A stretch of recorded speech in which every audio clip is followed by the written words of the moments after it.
नमस्कार दोस्तों, welcome on my YouTube channel legal and tax गुरु। मेरा नाम ठाकुर मुकेश कुमार पटरावत एडवोकेट है। आज मैं आपके सामने एक बड़ा ही महत्वपूर्ण विषय है जिसके बारे में आपसे चर्चा करूँगा, क्योंकि मेरे काफ़ी व्यूवर्स हैं, काफ़ी मेरे मिलने वाले लोग हैं जिन्होंने मेरे से आज बोला कि सर रेंट एग्रीमेंट के ऊपर एक आप वीडियो बनाएं, रेंट एग्रीमेंट कैसे बनाना चाहिए, इसमें क्या क्या हमारी फ़ीस पेमेंट होनी चाहिए, इसका रजिस्ट्रेशन कैसे कराया जाना चाहिए, इसके बारे में एक वीडियो बनाएं। तो चलिए, मैं आपका ज़्यादा समय ना लेते हुए इस वीडियो को शुरू करता हूँ। सबसे पहले मैं बात करता हूँ रेंट एग्रीमेंट। जैसे अमूमन आपने देखा है कि रेंट एग्रीमेंट जो बनाया जाता है नॉर्मली वो 11 महीने के लिए बनाते हैं लोग। कुछ लोग कहते हैं कि जी नहीं, इसे ऐसे बनाना चाहिए, 11 महीने का नहीं बनाना चाहिए, 3 साल का बनाना चाहिए या 2 साल का बनाना चाहिए, क्या है। तो वो सारी चीज़ें हैं। लेकिन कुछ लोग इसे ज़्यादातर 11 महीने का बनाते हैं। उसके 11 महीने का इसे बनाने के पीछे रीज़न होता है, क्योंकि हमारा जो इंडियन रजिस्ट्रेशन एक्ट जो है उसकी जो सेक्शन 17 है, 17 जो सेक्शन है हमारा, वो हमारा सेक्शन ये कहता है कि अगर कोई भी डॉक्यूमेंट्स ऐसा है कि जिस डॉक्यूमेंट को 12 महीने या उससे ज़्यादा के लिए बनाया जा रहा है तो उसका रजिस्ट्रेशन होना मैंडेटरी है। रजिस्ट्रेशन होना मैंडेटरी है। इसी वजह से जो जितने भी रेंट एग्रीमेंट बनाए जाते हैं 99% रेंट एग्रीमेंट अगर आप देखोगे उनकी लैंग्वेज तो 11 महीने के लिए बनाए जाते हैं। सिर्फ 11 महीने के बनाने के पीछे रीज़न यही होता है कि उसके ऊपर जो रजिस्ट्रेशन की जो फीस है उससे बचा जाए, क्योंकि जैसे ही वो 1 साल से ऊपर का 1 साल का रेंट एग्रीमेंट बनाते हैं तो उसमें रजिस्ट्रेशन मैंडेटरी आ जाता है। वो लीगल डॉक्यूमेंट जब माना जाएगा जब उसका रजिस्ट्रेशन हो जाएगा और उस पर जो रजिस्ट्रेशन फीस है स्टेट वाइज डिफर फीस है वो फीस पे हो जाएगी। उसके बाद ही वो वैलिड डॉक्यूमेंट्स माना जाएगा, अदरवाइज वो वैलिड डॉक्यूमेंट्स नहीं है। इसके साथ साथ मैं आपको ये बता देता हूँ, जो डॉक्यूमेंट्स जो रेंट एग्रीमेंट हैं, अगर वो रेंट एग्रीमेंट 11 महीने के लिए जैसे नॉर्मली बनते हैं तो वो नोटराइज होते हैं। वो भी एक तरीके से वैलिड डॉक्यूमेंट्स होता है अगर वो 11 महीने के लिए बनाया गया है।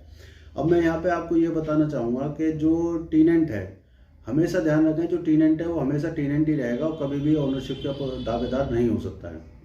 अब सपोज कुछ लोग ये कहते हैं कि भाई 11 महीने के बाद में उसके पास में अगर आपने उसे नहीं निकाला तो ओनरशिप आ जाएगी, रेंट एग्रीमेंट नहीं बनवाना चाहिए या उसे कोई रिसिप्ट नहीं देनी चाहिए रेंट की। तो ये सब चीज़ों के बारे में आज मैं आपको बता देता हूँ कि जो रेंट एग्रीमेंट है, रेंट एग्रीमेंट जरूर बनवाना चाहिए। अगर आप लैंडलॉर्ड हैं तो मैं आपको बताना चाहूँगा रेंट एग्रीमेंट 100% आपके पास में होना चाहिए। जब भी आप किसी टेनेंट को रेंट पे कोई अपनी प्रॉपर्टी दे रहे हैं तो आपको रेंट एग्रीमेंट मैंडेटरी बनाना चाहिए। रेंट एग्रीमेंट बनाने के पीछे मैं आपको एक लॉजिक बता देता हूँ। जैसे ही आप रेंट एग्रीमेंट बनाते हैं तो रेंट एग्रीमेंट बनते ही उसका जो स्टेटस है टीनेंट का, वो स्टेटस हमेशा टीनेंट का ही रहता है, क्योंकि वो एक स्टेटस में आ जाता है कि भाई इसने रेंट एग्रीमेंट बनाया तो ये टीनेंट है। टीनेंट कभी भी ओनर नहीं बन सकता, चाहे वो उस मकान में 100 साल रहे, वो हमेशा टीनेंट ही रहेगा। उस मकान को खाली कराने के लिए अलग मैटर है, वो बात की बात है। इसके साथ साथ कुछ लोग मेरे मित्र हैं, जो वकील साहब भी हमारे, कुछ और हमारे मित्र हैं, वो ये कहते हैं भाई रिसिप्ट जो है कभी नहीं देनी चाहिए टीनेंट को। हमेशा आपको रिसिप्ट देनी चाहिए, जिससे उसके रिसीविंग करानी चाहिए कि आपने उससे इतना रेंट लिया है तो आप उसे रिसिप्ट दें और उससे लें भी, जिससे कि ये प्रूफ हो जाए कि ये टीनेंट है आपके पास में।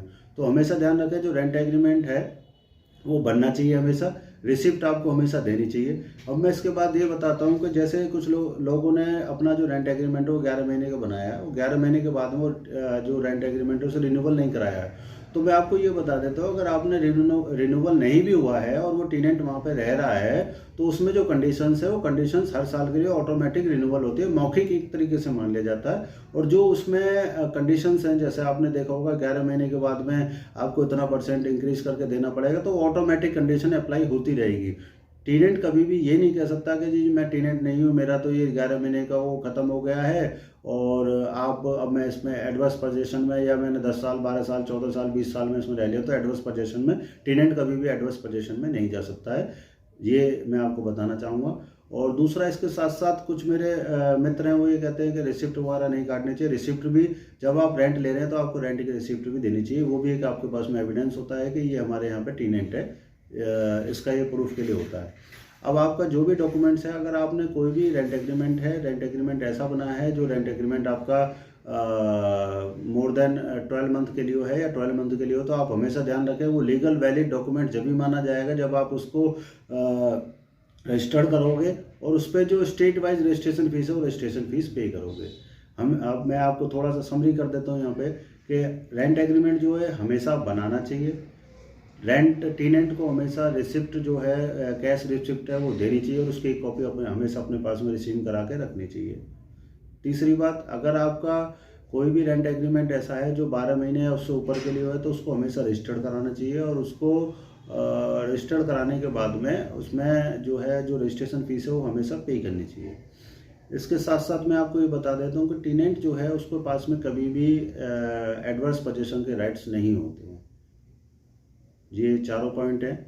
आपको होप आपको ये मेरी वीडियो अच्छी लगी होगी, और जो आपका रेंट एग्रीमेंट से रिलेटेड जो भी कन्फ्यूज़न है होप वो आपकी क्लियर हुई होगी। अगर आपको ये मेरी वीडियो अच्छी लगी है और मैंने कुछ इन्फॉर्मेशन आपको दे पाया हूँ तो कृपया करके मेरे चैनल को सब्सक्राइब करें, लाइक करें, कमेंट्स करें और शेयर करें, और ज़्यादा से ज़्यादा अपने मित्रों को इसके बारे में बताएं। अगर आप मेरे से कोई कंसल्टेंसी चाहते हैं, कोई लीगल एडवाइस या टैक्स पे कोई एडवाइस चाहते हैं, तो मेरे नंबर पे आप मुझे व्हाट्सएप पे अपॉइंटमेंट बुक कर सकते हैं। मेरा नंबर है 9891321642।